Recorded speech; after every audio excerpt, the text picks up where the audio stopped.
How you guys doing today? Fantastic. Saturday morning. It's like 30 degrees out there, right? All right, let me just plug in. I got to get myself set up here.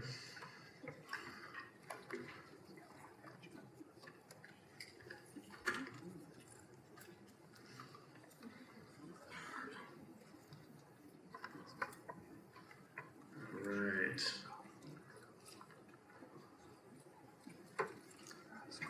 Also got to set some ambiance. Got some, got to set the fires. You know, it's a little cold today, so let's make sure we stay kind of warm.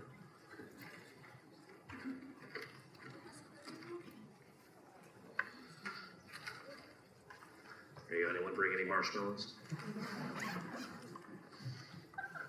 All right, there we go. Now we're set. All right, guys. Excuse me. So let's see. This bad boy working? Probably not.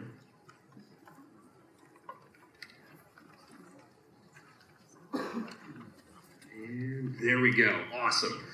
So Martha, thank you so much for having me. I'm super excited to be here today and talk to you guys about a topic that I'm incredibly passionate about, and it's this topic of storytelling. And it's an area I've been exploring for the last couple of years, and I wanted to start expanding it and sharing that message with others. So to kind of start this thing off, I always like to tell a story. I want you guys to get to know me a little bit more, who I am, that kind of stuff. And for me, my roots come out of the Agile arena. I spend my day-to-day working with teams, helping them to grow, develop, find out literally how do they talk to each other in a way that helps us create something that's bigger than just what they can create individually. And my Agile journey actually started about 10 years ago when I graduated from college. I was getting ready to start a new job. I was moving actually from Michigan. I was moving out to Seattle. And a buddy of mine he was starting a new job too. And he got there to his job a little early. And he sent me a message, said, hey, I got there. And this is what I got. Sent me this message on Facebook. He was like, hey, yeah, what's going on? I had a great trip there. I'm settling in. And then he said something that kind of got me interested. He says, yeah, hey, there's also, I do this type of development process. It's really interesting. It's called Scrum. It's like, oh yeah, it's kind of cool, The whole team sits together, they work together. Someone like me who's new, it actually helps to, me kind of ramp up. And I'm like, oh, that's kind of cool. I've never heard of this. Scrum is kind of a weird name. All right. So I let it pass by. I liked it and went on. A couple of weeks later, I'm getting ready to start my new job. I've moved out. The job is a rotational job, so I'm going to actually have to do 6-month rotations. So I'm getting ready to do this first one, and it's going to be a developer. I'm going to be doing some .NET work. And I meet my mentor the first day. He meets me at the front of the door, and we start walking through the stereotypical cubicle farm, walking through the 6-foot-high walls. Like, all right, I wonder where I'm going to sit. And we're walking, and all of a sudden, I see this. I'm like, whoa, this is a little different. And I see these walls. They're full of whiteboards. They've got sticky notes. They've got user experience flows on their prototypes. You've got people at the center area working on their machines. And as we approach the area, they actually all stand up and they start heading over to this one wall. And my mentor says, hey, Mark, come on, it's a daily stand-up. We're going to watch this. And so for me, that was my very first stand-up. And we spent the rest of the day talking about what Scrum is, what Agile is. And for that 6-month period of time, I think I got the chance to work on probably the most high-performing team I've ever had. We delivered software every 2 weeks. We had UX, we had development, we had testing, we had our BAs all working together at the same time to actually try to deliver a product. And our users were actually involved too. They were on site with us every week. And so this was amazing. Talk about a guy coming right out of school. This was my first experience. I'm like, this is fantastic. And so for me, 6 months goes off in a blink of an eye, and it's time for me to start my next rotation. It's a project management rotation, and I get ready to, again, day one coming in, and I meet my manager at the door, and he says, all right, I'm gonna go show you where you sit. We're walking, I'm excited, I'm like, I'm hoping I'm gonna get this chance to do what I did last time. He says, all right, Mike, here you go, that's where you sit. I'm like, oh, okay, a little different. My first question was, so where's my TMAC? Where am I working? We got a couple of them over this side of the building. Most of the team is actually on the other side of the street. You're not going to need to work with them very often. You're just going to get updates from them. okay. So for me, I'm like, all right, this is very different. It's almost kind of isolated. And I spent this next 6 months and figuring out that, hey, I'm in the middle of probably an 18-month project. We're not actually delivering any software. And so I decided to ask my boss. I was like, all right. So I did this thing called Scrum. It was this agile idea in my last rotation. And I said to him, I was like, hey, I really would love to try this here. Do you think we could do that? And he looks at me and goes, Mark, we don't do that agile thing here. I was like, huh. And so I went on that 6-month rotation. And to this day, I look back at that 6 months, and those were probably the most impactful days of my entire career today. And the reason they were so impactful was they showed me what I didn't want to do. They gave me a personal mission statement. I want to do everything in my power to break down barriers to collaboration and build an environment where people value agility, they value transparency and collaboration. And that's what I've done. I spent the last decade working I was a designer, I was a developer, a scrum master, a product owner, coach. And I've done everything I can to live that value statement. And so again, my name is Mark Cruth. I hail from Detroit, Michigan, so we're a little bit warmer than you guys, like by 5 degrees today. I work for a company called TMAC. We're a consulting firm that helps to reimagine the way people work. It could be through Agile, it could just be through organizational design, but our goal is to help people figure out how they work differently. I've actually got roots in the user experience world. I went and got my master's degree in human-centered design and engineering, and I've tried to lace that through because I think there's such a connection between user research and user design and how people work together that it has to be brought together. So that's enough about me. I wanted to make sure you guys had a little bit of idea who's talking to you. And so I always like to get our blood flowing. What is it? It's 8:50 in the morning right now. Let's get some moving around. So we're going to do an activity. And this is an activity I call details. So when you think of stories, you think about sometimes the details are in that story. So what we're going to do is we're going to do an activity where you're all going to have to pair up. And I see we've got some distances between folks here. I'm going to need you all to find a buddy and make sure you have that storytelling buddy. We're going to do 2 things here. Each of you are going to tell a story. One person's going to talk about the process of how do you put on your shoes. We all did that today. We probably all know that. The other person is going to describe the process of how do you put on your coat. Another thing that we probably all did today. You're going to have 2 minutes per storyteller. But here's the kicker. Storytellers, you got to use that entire 2 minutes. This whole room better be roaring still, talking about shoes and coats.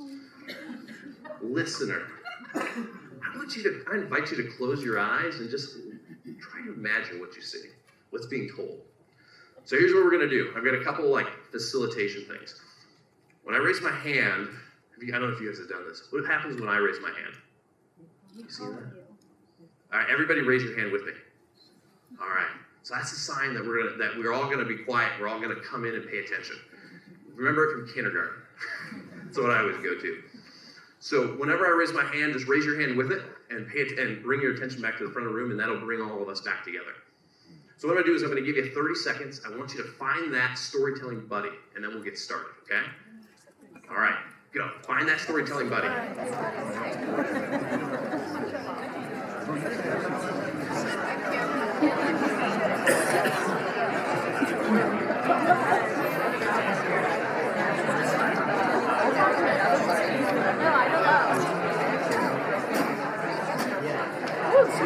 You need a buddy over here.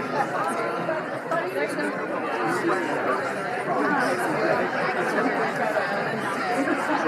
I raise my hand. Good job. I love that. That's probably the best technique I've found. So here's what we're going to do. First, you're going to have one person be the storyteller. I'm going to give you 2 minutes, and they're going to talk about their coat or their shoes, putting on their shoes. And so to find out who that first storyteller is, I want you guys to look at your shoes. Whoever has the most worn out looking pair of shoes, you probably have the most experience putting on shoes. So I want you to do it, okay? So listener, make sure you're listening. Your 2 minutes starts now.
last 2 minutes.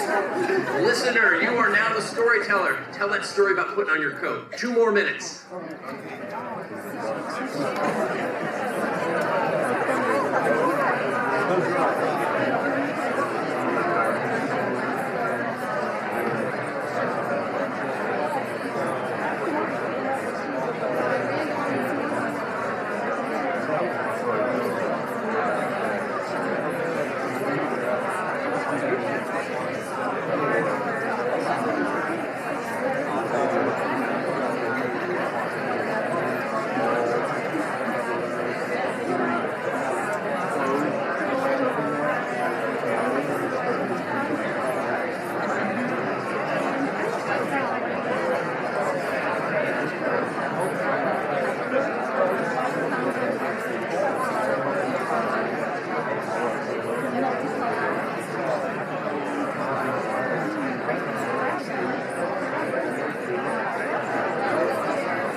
So first question, this is when you were thinking as a storyteller. Who here found it difficult to fill the full 2 minutes talking about your coat and shoes? Right? Always is. More impactful question. When you were the listener, who here could see that process in their minds? Beautiful. That's the power of storytelling. That's the ability to add additional context to something, to bridge data points and create a connection that people can actually connect to. And so let's talk about why we're here today. That was a fun activity, but we're here today because we want to add storytelling to that toolbox. We want to figure out how do we take that same ability to create that image in our heads and transfer that to our conversations we're having with people, with users, with every aspect of our lives. The interesting thing is when I was going on this journey and learning about storytelling, this was my desire. And I actually first started it from an aspect of wanting to learn how to do it from a change management. And as I'm going through this, I actually uncovered something that was kind of neat. I was like, this is interesting. We're already storytelling superheroes. Think about it. You just told some stories right now. Every dialogue you've had this morning with somebody, you've been telling stories. The thing is, it's not about adding it to our toolbox. We just got to sharpen that skill. That's going to be our goal. And that's what I want to go through today. And so let's talk about what today's going to look like. We're going to have about an hour, and we're going to do a couple things. So through this journey we're going to go on, you can kind of consider me your Sherpa, or maybe you can consider me your Yoda, per se. I'm the one that will help you through that journey of becoming a better storyteller. And we're going to do it in 2 ways. First thing we're going to do is we're going to learn about storytelling. So when we learn about storytelling, I actually want to get into the nitty-gritty. I want to learn about the science, the history. Why is story such an impactful thing to us? I also want to talk about a way that we can construct stories that will help in our UX process. How can we create a narrative that helps people connect to a problem that we're trying to solve? In addition to that, the best way to learn something is also to do it. And so we're going to do a little bit of practicing. You've already had the opportunity to do that once. You had that opportunity to talk about details. We have a couple more of those coming up. So in the words of our great sensei, learn you must, exercise you will. That's all I got to say. All right, so as we go through this, one of the things I like to start out with is a definition. I like to level set the ground and I'm like, all right, what does it mean? And so for me, I said, all right, let's talk about the word story. So the book, A Leader's Guide to Storytelling from Stephen Denning, is a really solid account in terms of how do you leverage storytelling to help bridge connections. And Denning has a definition that I absolutely love. And he says, a story is an account of events that are causally connected in some way. Basically means that I've got multiple data points, and the story is how I connect those data points together. It's how I bridge the gap. So the story is not each individual point, it's actually the connection between it. When we think about stories, I like to think about stories as this kind of two-sided coin. At one side, you have the story itself.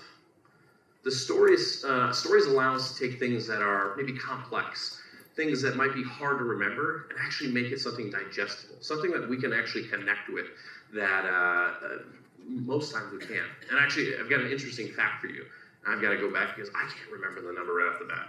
So do you guys know that in 2018, there was 3,788,235 babies born? You're going to have to remember that for the end, okay? So that's a lot of kids born. And the thing is that's a data point. And guess what? That's probably not something very memorable. You're not going to take that away. But what if I told you that during the span of this session, 750 babies were born?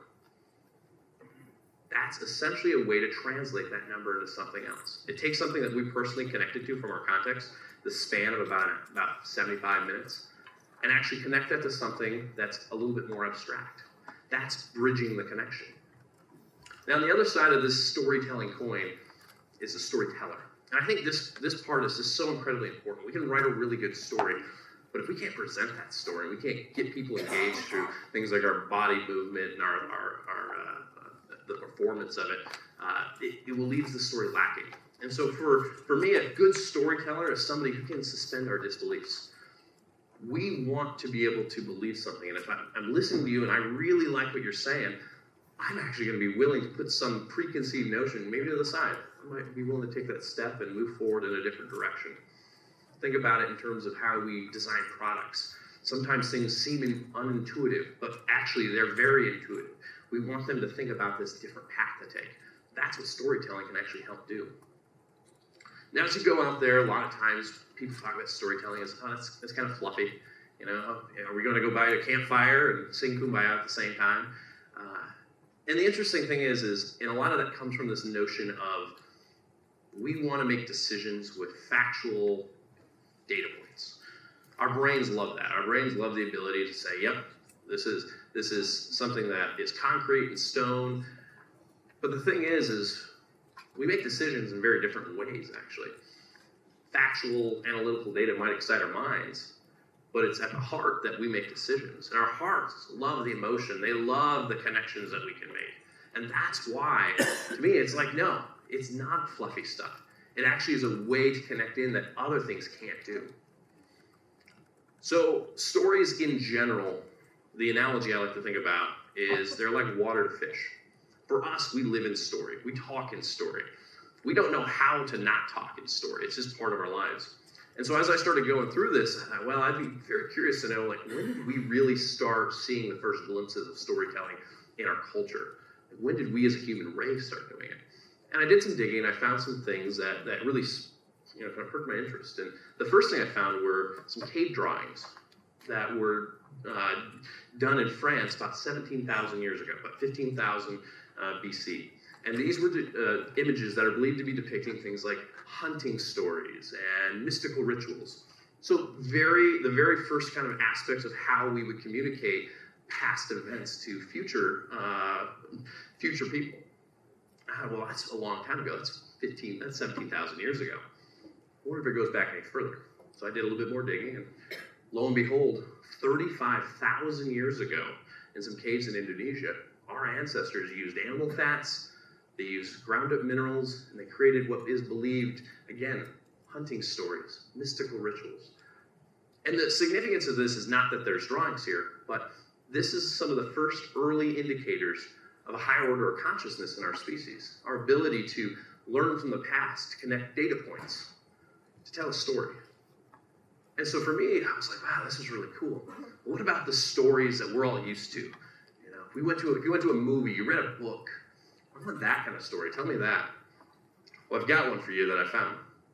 It's called the Epic of Gilgamesh. It's got it all. Someone knows what I'm talking about.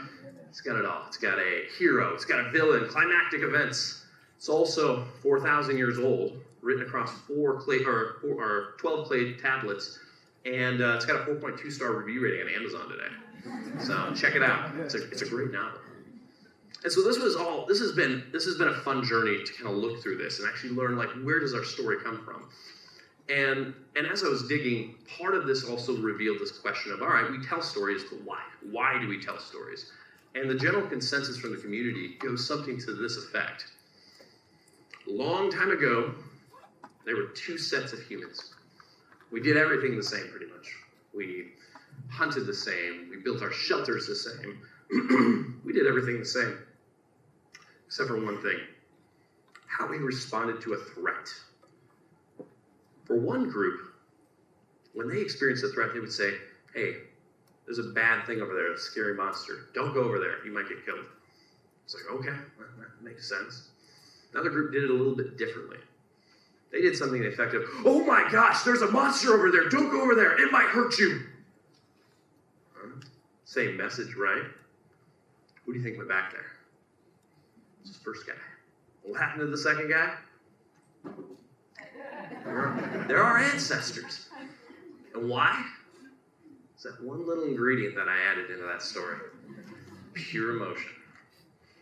Emotion is an interesting aspect that played into how we developed our storytelling muscle. Research has been done, actually out of Stanford University, a professor by the name of Jennifer Acker, who looked to see how could I augment data points with emotion to see how retention worked. And she found that when data points and information were injected with emotion, people were 22 times more likely to remember information. That's not percent, that's times. No wonder that last guy ended up making it out and becoming our ancestors. We're inherently good at pulling in information that we can connect to on a different level. These are some really good stories, I think. These are good things that kind of tell us where we're at. But I also was curious. My analytical, factual piece of my mind says, I want to know a little bit more. Tell me, is this something a little deeper? I said, all right, let's see if there's any proof out there. What's the scientific evidence? And there is, and it's some pretty cool stuff. This image you see here is an fMRI scan, and it's two individuals. One person who's telling a story they know, and another person who's listening to the story. They're not talking, they're just listening. And the interesting thing you'll see is that they're capturing their brainwaves in terms of how their mind is processing the information. And if you were to layer those things on top of each other, they'd be almost identical. And you're like, oh, that's kind of weird. I would imagine that the person who went through the story, their brainwaves are going to be different than the person just listening to it. Because, I mean, they didn't go through it. But right now, it's basically saying that the listener actually feels like they've experienced the story. And the thing is it's not as crazy a thing as I'm making it out to believe, because it actually has to do with some very scientific aspects of how our neurochemicals in our brain works. And it comes down to what is deemed the storytelling cocktail. So this is a mean cocktail. Was coined by a researcher by the name of Paul Zak, and it's got 3 core ingredients to it.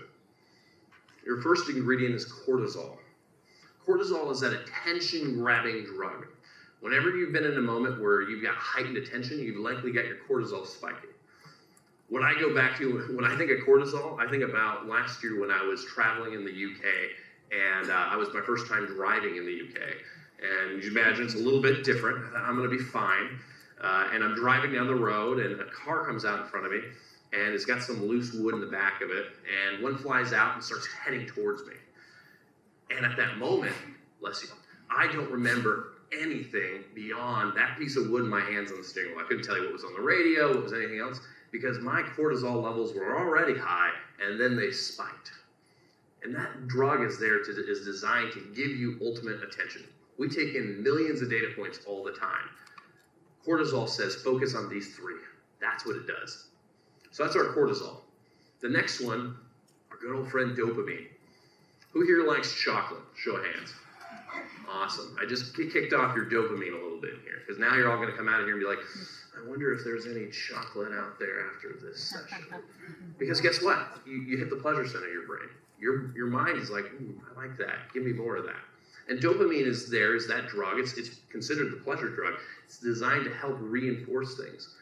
The idea is it's also the learning drug. It's also something that says, hey, if I like something, I want more of that. So it's going to launch some more dopamine.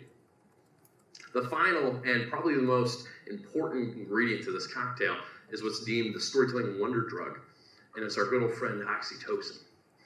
So oxytocin to me, it was funny. A few years ago, I didn't really know much about what oxytocin was, beyond the fact that when my first child was born, the doctor says, hey, I want the baby and the mother to come together right after childbirth so that they can both release oxytocin. And I was like, cool, let's do that. I don't know what that means, but let's do it. And after that, I did some research to find out that oxytocin is what we consider the empathy drug.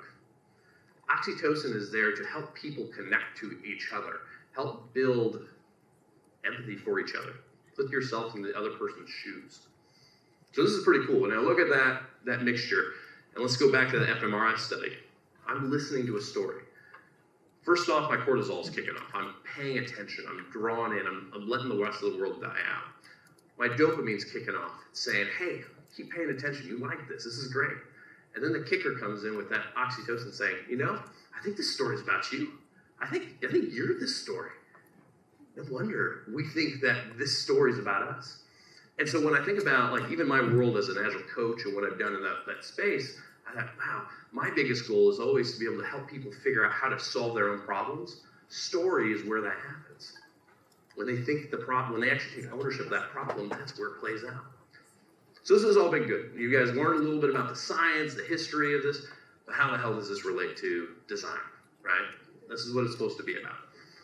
And so I was looking at the design process, this kind of 5-step thing. And I thought, all right, where does story come into play here? I thought, well, okay, we got research. We're going to be gathering data points. We're trying to bridge connections. All right, that's textbook definition story there.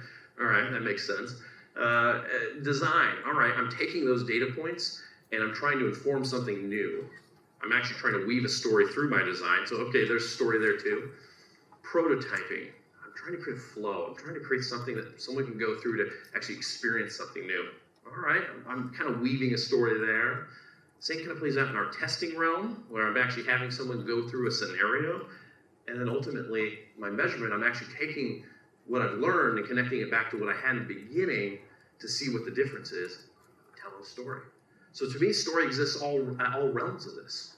And so for me, as I'm thinking about how does story play into UX design, I started thinking about this fact that, well, what's our job? Our job is to go out there and actually take problems that are data points, figure out how we could essentially solve those problems through things like gathering more data points, and then be able to relate those back to a user, which will be other data points.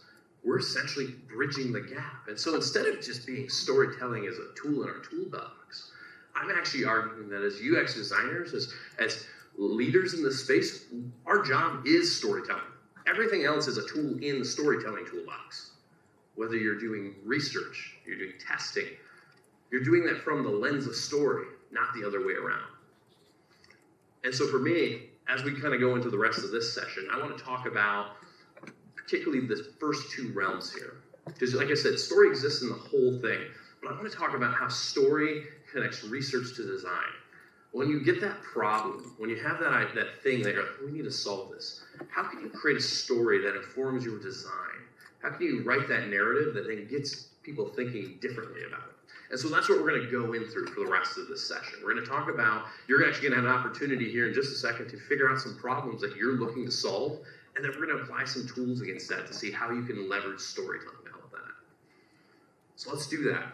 So what I want you to do is I want you to think about what problems you're experiencing today. What things would you like to fix, redesign? Maybe you actually have a problem out there that you're actually tackling at work, yesterday, and it's frustrating you.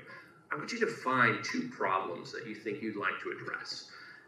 Take 2 minutes to figure that out on your own, and then I want you to pair up with somebody and spend 3 minutes sharing those 2 ideas with each other. We're going to take one of those later on and do some work with it, but just take a couple minutes to talk. So I'm going to give you 2 minutes, figure out those ideas, and then we'll get sharing with each other.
All right, so spend 2 minutes. Go ahead and find that partner, share those ideas. I'm gonna give you 3 minutes, kind of help each other, ask questions, help refine that idea a little bit.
Bring it in, guys. Let's bring it in.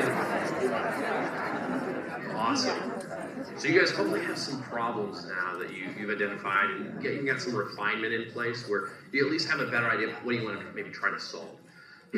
So a lot of times when we try to solve problems, we start with the problem itself. And we say, all right, we've got enough we have to kind of move forward with this. There's only one issue with that, though.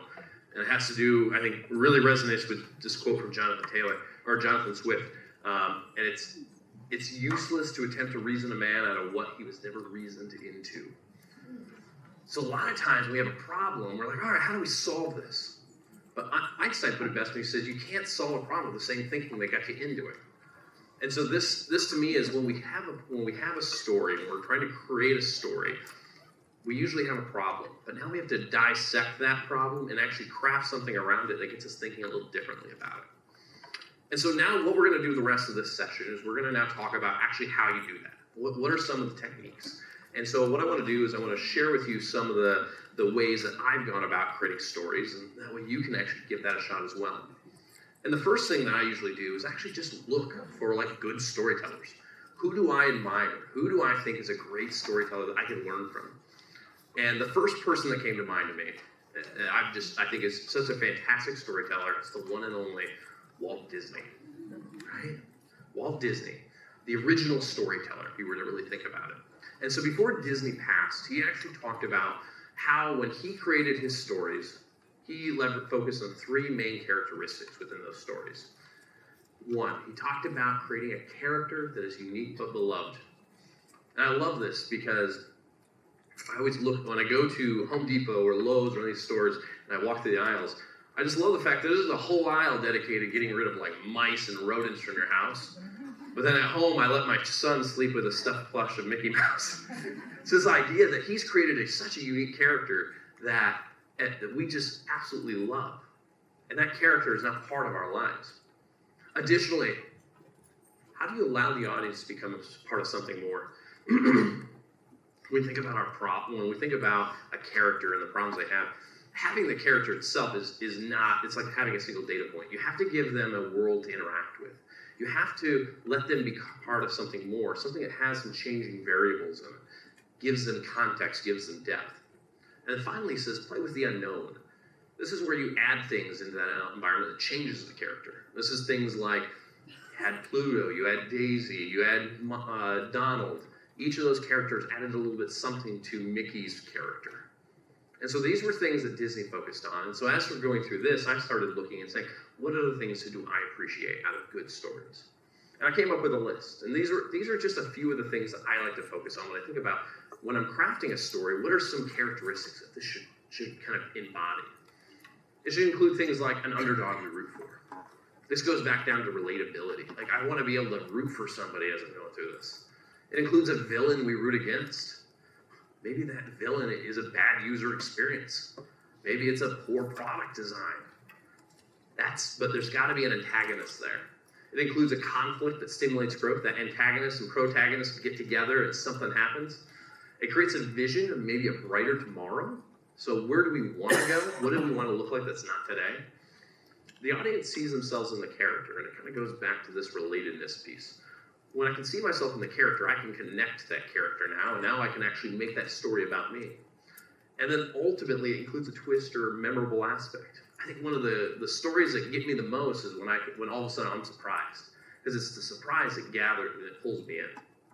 So what I challenge you all to do today is we still have a number of amazing sessions that are going to be happening. They're all going to be telling stories. Listen for the characteristics in those stories. What resonates with you? Write them down.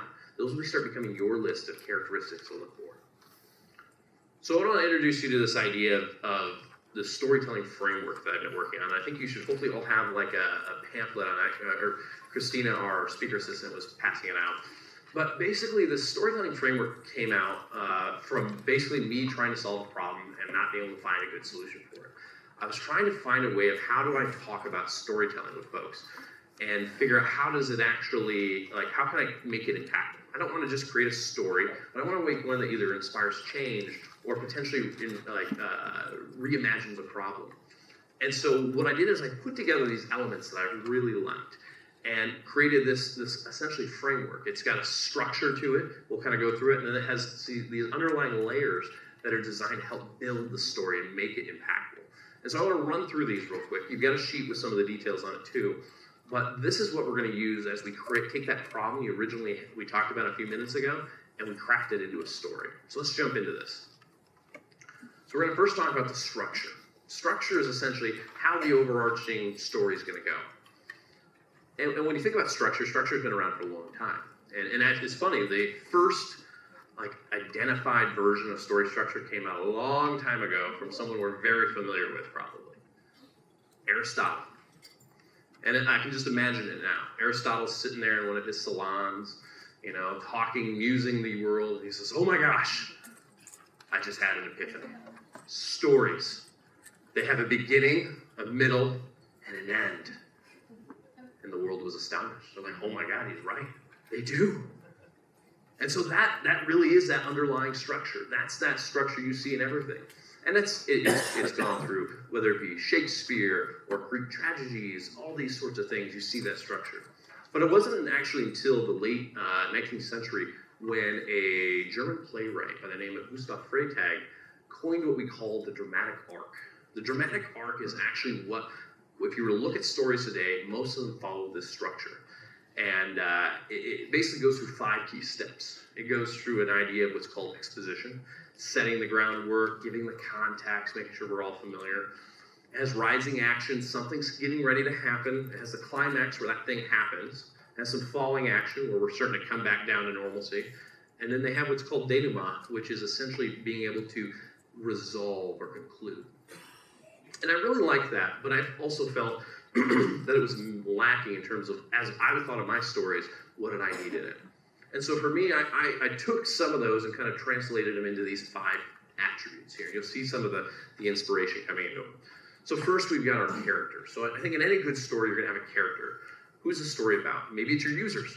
It's somebody you're going for. You're going to have a challenge.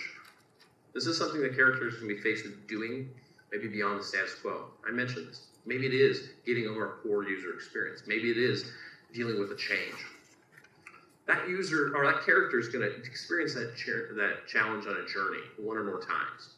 They're going to go through that, have to endure that, and then through that, they're going to go through learning. They're going to learn something that's going to change their status quo. And then ultimately, and I think the most important thing here, the resolution is that the character's baseline is different and life is different. Life goes on. I absolutely hate it in movies, books, and all stories when they kind of leave you without that, I just needed a few more minutes of you telling me everything was okay to, be okay.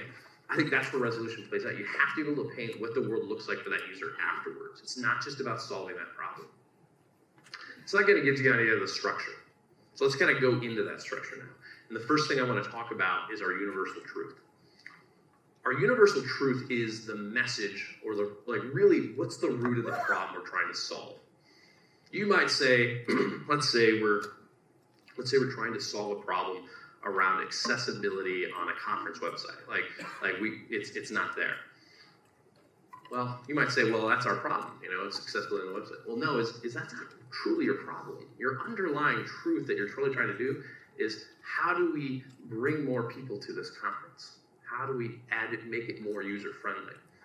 And so it's peeling it back a layer and getting back to that why. The way I kind of look about it is that the story is what kind of allows the universal truth to make its way in. It's like the universal truth is the medicine, and the story is the sweet liquid you mix it in. When I think about universal truth, there's a really good example I think about. 1984, Apple Macintosh released a commercial that had this 1984 George Orwell vibe. Y'all see this? Yeah, so this is great. This is actually deemed one of the best commercials of all time. And people would look back at that and they say, oh yeah, it's, why was it so great? Well, it's artistic. It was out of the box. That's why. Well, yeah, I think those things had merit. But I honestly think it's because they hit the nail on the head so well with the universal truth. Because the universal truth in this was actually combat groupthink. In 1984, if you were to buy a computer, your mind would think IBM. That was the device there. That was what you thought of. It's like when I think about today, when I think about tissue paper, I think about Kleenex. I don't say tissue paper, I say I need a Kleenex.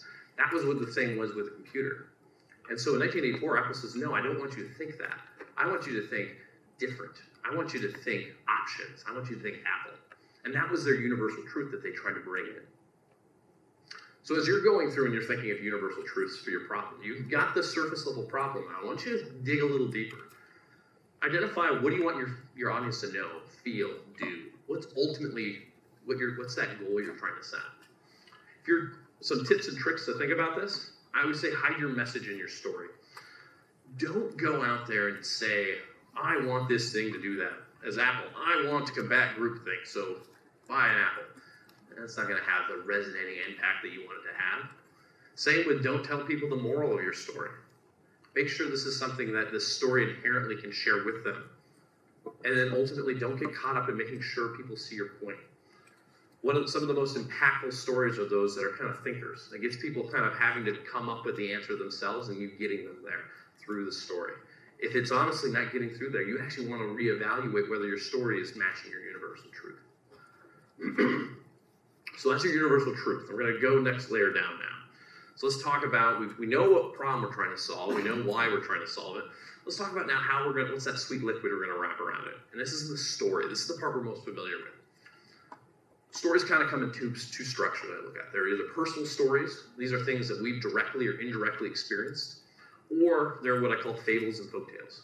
These are these stories that have been passed down through the ages. They might be a metaphor or analogy. They're things that aren't necessarily real, but they get the point across. So when we think about stories, the best question I ask when I have to think about, all right, I've got this problem, what kind of story do I want to tell is, well, think about a time when maybe something similar happened to you. When did you experience something kind of like that? Some tips and tricks when you're doing this is always try to go for simple stories.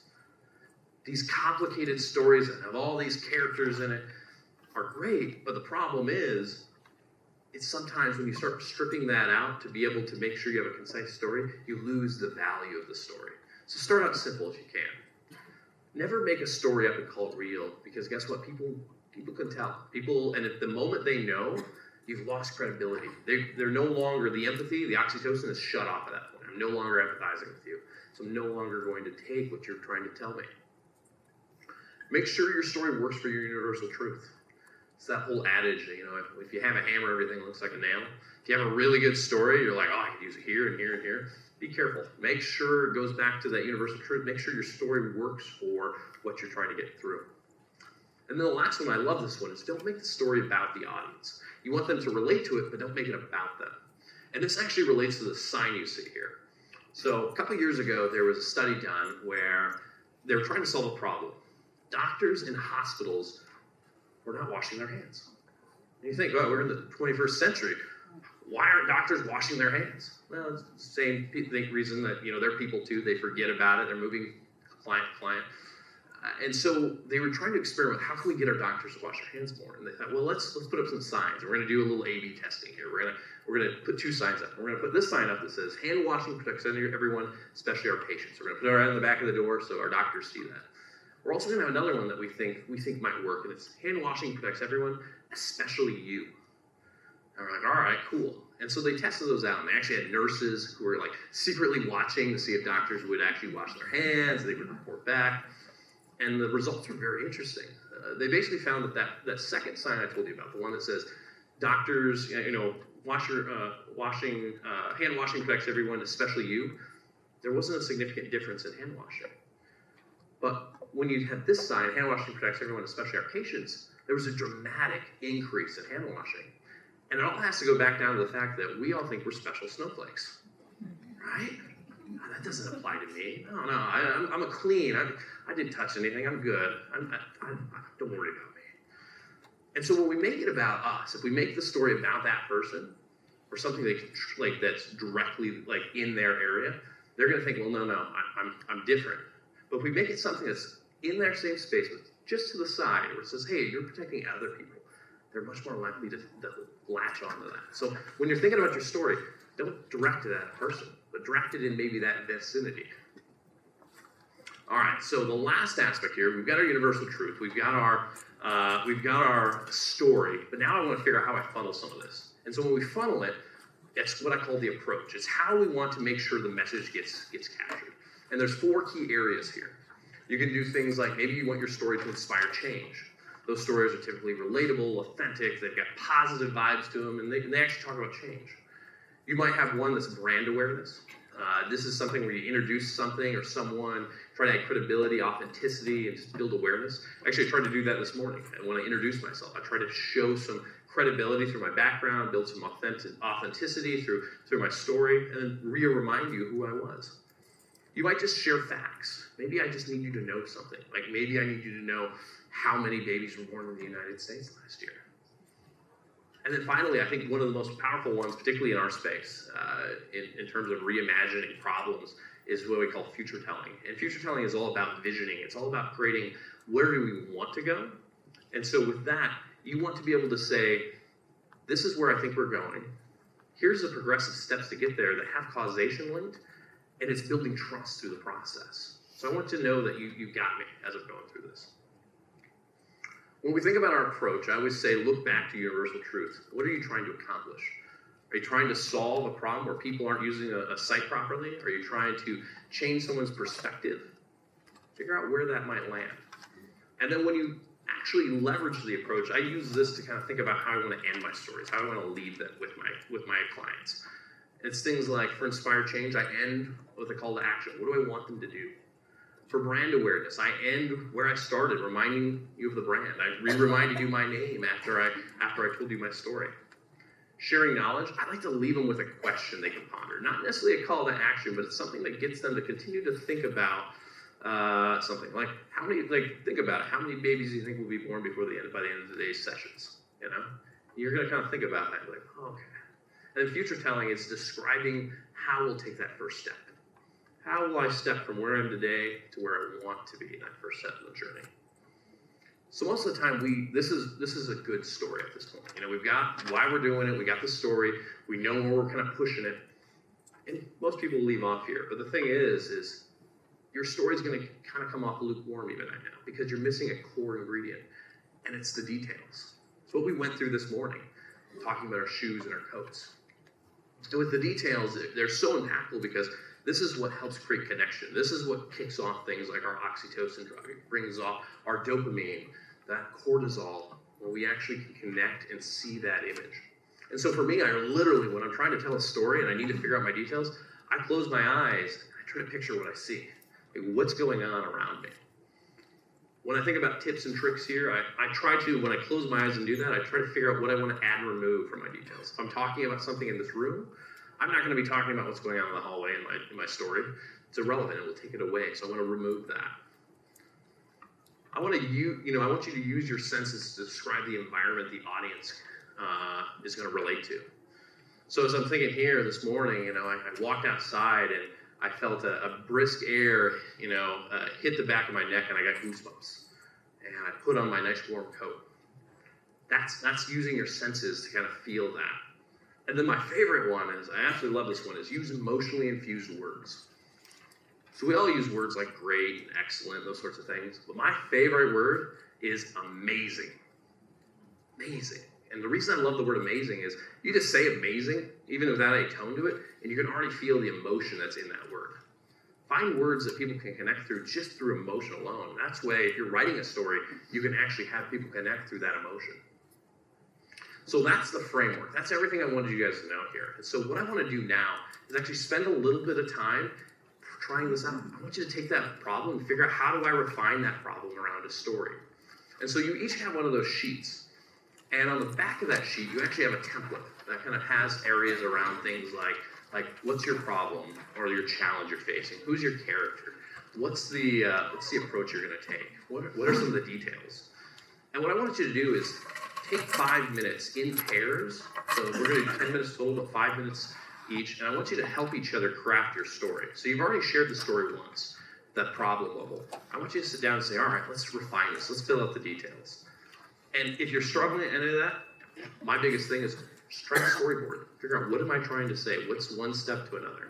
So I'm going to give you 5 minutes. I want you to just sit down with that partner, refine your story, and then after 5 minutes, I'm going to have you swap. And then you're going to refine your partner's story. And that'll be the start of something that you can start using. All right? All right, 5 minutes on the clock.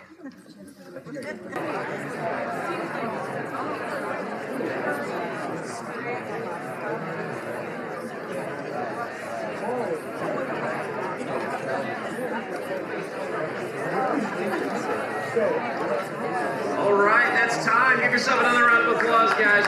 Great, some awesome stories. So what you've got now is not a story, but what you have is the beginning of one. And I think that's the part of this that I love is you can't create something in like just 5 minutes. You have to actually spend a lot of time in it. It's just like mastering the art of like an instrument. You know, I can't be playing a couple chords and mastering the guitar. And so this is all practice exercise. It's getting you to think a little bit deeper than just the basic, oh, I've got a story I'm going to tell you. It's thinking intentionally about your story. And that's the intention of this, is to help you think about the problem you're trying to solve. What do you want your users to go through? And then be able to kind of outline that. And so I won't, you know, I'll have some things at the end here to kind of leave you with on that, but just think about the intentionality of that. So one thing I'd be remiss at not covering here as we wrap up, and I've just got a couple minutes on it, is the other side of that storytelling coin. Right now we've been talking a lot about the story itself, but what about the storyteller? There's such an impactful piece of that, and this quote I think summarizes it up the best. So Margaret Lightman, she's a storyteller, comedian, and she says, the person that can keep us on the edge of our seats while talking about a turkey sandwich is the most gifted storyteller. It's true, right? And if you're riveted about a turkey sandwich, it's that ability, again, to suspend disbelief. It's about catching lightning in a bottle and grabbing that attention. And that's, to me, a really good storyteller can do. And so I want to go through just a couple things here, leave you with, in terms of what a storyteller, like what are some good characteristics of a good storyteller? So here's a couple. One, of course, don't make your audience your enemy. Don't be going up and saying a bunch of stuff that might be controversial, that might get them against you. Because guess what? You're there to help convince them to think differently. You're there to help your user think something different. You don't want to berate them or tell them they're doing something wrong. Make them your best friend, your best fan, but then don't make them your enemy in the process. I think body language and your voice are pivotal to this. It truly is a performance. If you think about communication, only about less than 10% of communication is what we say. The rest is what we do, how we move, the tone of our voice. So use it. When you're telling a story to somebody, get them in through your tone, your body language, those sorts of things. With that, though, don't draw too much attention away from your story. If I came up here and I was in a big pink leotard, I'm sure if you talked about me during lunch, it wouldn't be about storytelling. I guarantee you that. And that would be bad for me as a storyteller. I want you to remember the story, not necessarily remember me. It's not about me in this case. One thing you want to do is focus on passion and emotion. Again, these are the keys to that oxytocin, that empathy drug. How can you get people to be brought in and understand that this is something important? And that's through passion and emotion. Some of the other things I look at here is don't memorize your story, but practice, practice, practice. If you memorize your story, you're going to come off unauthentic. You're going to come off as somebody who's like, they're just reading a script. Even if you're doing, let's say you're doing a usability study. I remember doing this, and you've got the verbatim script you're reading, try to maintain integrity of the study. There's something to be said about having that verbatim script, but then there's also something to be the conversational tone you can have with that participant. How can you use that so that you're not necessarily reading from something, but you're talking them through the process? Slow down. And this is something for me in my personal storytelling journey I've struggled with. How do you slow down? Because guess what? When you know the story, your mind's racing. It says, I know what's going to happen. I know what's going to happen. I'm just going to get there. But you guys don't. And so we've got to make sure you're slowing down. People need to trust you. And so I think you always should try to tell a personal story. Try to connect some way. That's how we relate to each other. My favorite one of all this whole list, and I found it in a book, and it blew my mind when I read it, was use the power of so to start a story. Most stories start with that, once upon a time, or let me tell you a story. So is so powerful because of the fact that it helps kind of bridge a conversational tone. It's as though we've already been talking, and I say, so let me tell you about this one time. It's as though we're just continuing a dialogue, and that goes back to the relatability, the conversational aspects that play out. Sometimes stories don't stick. Even as a storyteller, you're going to go up there, you're going to tell it one place, and it's going to work, and another place it's not. Recognize where that happens. Understand your audience, and know that sometimes you might need to pull a story back or change something as you go. I think it kind of goes back to our aspect of telling that personal story, but share vulnerability. When we want to relate, we want to know, like, I have also experienced this thing, that it builds that empathy. And that's where people can connect and relate. And the final one, I want to talk a little deeper on this, is using stories for good, not evil. And this is always kind of one where, like, oh, stories are good, not evil. But the funny thing is, when you think about stories, the power that stories have is they kind of allow us to rewire the way we think. They allow us to bypass logic because guess what? What you're feeding me here sounds really good. You've got my attention, I'm engaged, I could totally believe that. And so with that, when you're thinking about what you're doing with a story, I bet you, if you look at anyone who's we truly consider evil, in history, I'm sure they or someone very close to them was a really good storyteller. They were able to convince people to do things that were just horrendous because they were able to craft a story.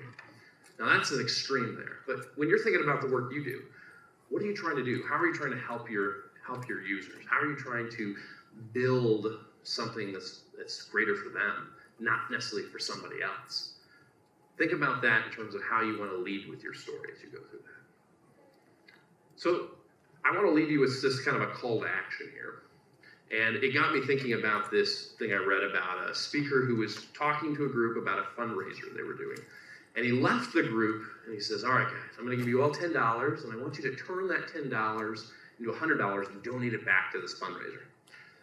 And by God, they did it. They went and did bake sales, they did car washes, you name it. They took that money and they donated it right back. That's a pretty cool story.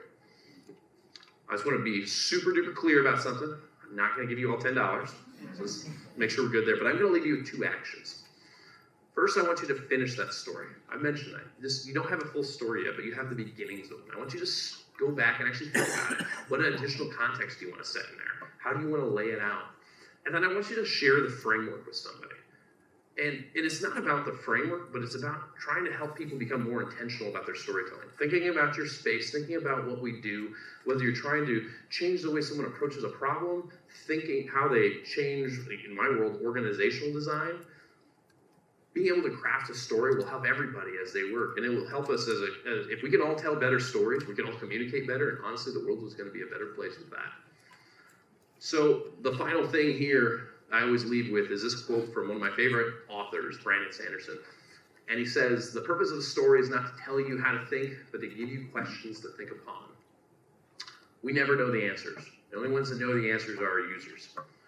How can we put a story in place that allows them to figure out where they're trying to go? So with that said, thank you guys for the time this morning. Had a blast. I'll put these slides out there, and I'll be available afterwards for any questions. So thank you. Appreciate it.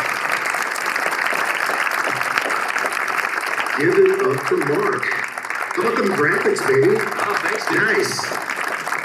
Okay, you want to do some Q&A? Yeah, we can certainly do some Q&A. We got about 5 minutes for Q&A. Or you can not raise your hands and we can go get bagels. Oh, we've got a hand over here. So who are some of your favorite storytellers that we should be looking up on YouTube? So I think some of the ones out there, Margaret Lightman, I mentioned her quote up there. She does a lot of storytelling today. She does a lot of TEDx stuff. I absolutely love her. We've got, honestly, you look at some of these, some of the folks out there like Richard Branson. He's an amazing storyteller. Actually, he's built that into his culture. They talk about storytelling there. Let's see here. We talked about Walt Disney. Jobs is actually a really good storyteller as well. You look up some of his old videos where he was talking about his some of his products, the stories he would weave there. There is a Paul Johnson, it's a generic name, but he actually worked for PNC and or not PNC, it was Procter & Gamble, P&G, and he was essentially their chief storyteller for a long time. And he wrote a really good book around storytelling, which I'll put it out on Twitter if you guys are interested. But he talks about how they weave stories around their products that they're selling and how it brought people in to think about it differently. Yeah. In software development, there's a section of user stories. Uh-huh. Have you done any work that have human stories into software? So it's funny. So one of the things we focus on a lot in the world I've been living in, which is like agile coaching, working with teams on the user stories, features, is how do we help them to have a user story, which is usually a pretty simple thing, but have a narrative behind that. So like you have a generic narrative around like maybe it's your personas, those sorts of things, and then be able to essentially tie those stories into the narrative. And so that's a lot of the work we've done is we'll write a story, like a larger story, and then take a user story and see how it plugs in there so they can see the greater picture of what they're trying to do. Yeah, that's been a cool thing we've been doing there. Any other questions? Oh, hand over here. What book are you reading? Oh, that's a good one. The last one I finished, it's funny, it's another good storyteller, Dare to Lead by Brene Brown. If you haven't read that, highly recommend it. I just finished that one actually on the plane here. Highly impactful book. There's actually, in this deck, I've got some amazing books that I've leveraged. I have a few more that I haven't added here yet, but these are some really good ones. So Margaret Lightman, she's got a book there. Dan Pink actually does I love his book. It's The Sell is Human, and it talks about how everything in our lives is selling. And selling is all about storytelling. So whether it be talking with somebody, we're always trying to convince people to do something. And to do that is to tell a story around that. And like I said, there's another one by this Paul Johnson who I'll put out there with this too, that it's also a very impactful book that I've read since updating this. Any other questions? Oh, hand over there, sorry. I was wondering, I work in analytics, and a lot of times data doesn't always tell one story, it tells many. Do you have any thoughts on competing stories or conflicting stories, and how you might address that? It's interesting, and I think it kind of plays back to, oh yeah, sorry, good question. So the question was around data analytics, and when you have multiple pieces of data, how those pieces of data can potentially conflict with each other. And so this is where, to me, honestly, where things like this slide comes into play. Like, where are you trying to take this? Because there is a goal in mind. Because you're right. It's funny, in my day-to-day life, we deal with a lot of data around how teams perform. And I can find you data that shows that a team is doing well, and I can find data that shows that they're not doing well. And so it's going back to your universal truth. What are you trying to accomplish, and trying to be able to read the tea leaves in a way that helps you tell that story? Last one? Last one. Okay, if not, I've got some housekeeping. Again, give it up for Mark. Thanks, guys. See you around after.